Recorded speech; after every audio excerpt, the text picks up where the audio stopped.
What's up, buddy? How you doing? I moved to Seattle 1978, and my first job was working as a bouncer in a bar. I run into somebody that looks awfully familiar to me, and I'm in Seattle, so I'm thinking must know him from seeing him somewhere around Seattle. He shows me his college ID. They used to have an orange, bright orange college ID, with your date of birth and all that. Well, he came in and showed it to me. I was checking ID, and I said, oh no, I got one of those in my pocket. And I pulled mine out. And ever since then, we became good friends. Then we started hanging around. Jerome's a big person, big guy, very fun. He's got a lot of positive energy to him, and I always enjoyed myself in his company. We had a great time, but that's how we met. And we stayed in touch quite a bit.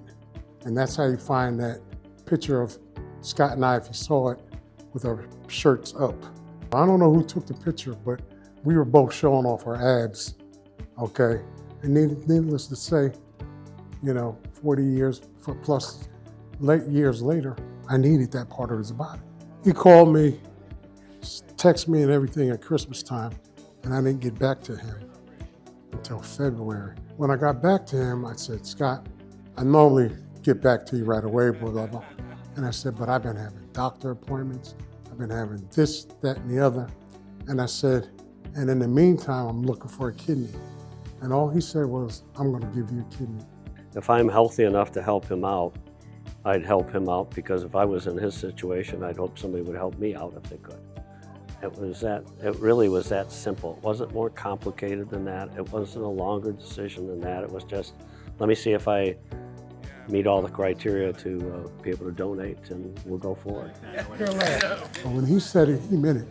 A week later, he went, gave blood, did the blood test and everything else. Within 2 weeks of him saying he was going to do it, it was a go. The day after the transplant, I felt fine. I was happy it was done. There were no important things that the doctor needed to do. Probably my primary takeaway from the experience is I feel responsible to help spread the word on the need for organ donation. It hits my heart every time I say it. I tell it because it's a life-saving thing.